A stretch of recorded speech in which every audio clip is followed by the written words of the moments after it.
The grass always seems greener in someone else's yard, but if you don't keep your eyes on your own paper, you're not going to reach your goals. In this week's Parsha, Parshat Yitro, we received the 10 commandments from God.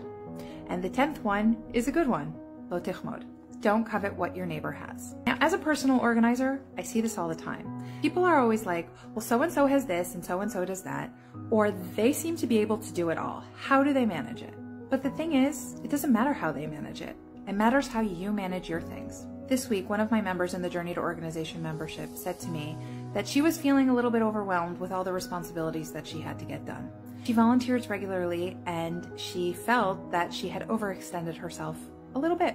We realized there were a few things we could do to save time, but she felt kind of guilty about putting those things into practice, and she said she wanted to clear it with the group that she was volunteering with to see if that would be okay.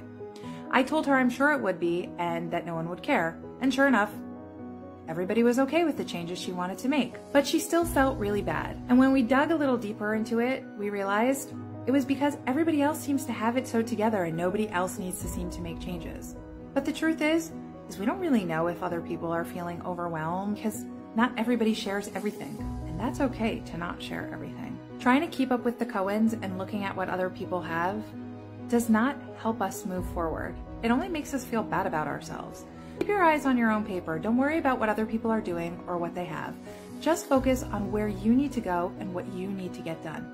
I promise you, if you do, you're gonna feel so much better, and you'll probably have less on your plate, and not only that, but you'll feel less overwhelmed and less anxious in general. As we approach Shabbat this week, I want to just remind you, you don't have to do everything to outdo somebody else.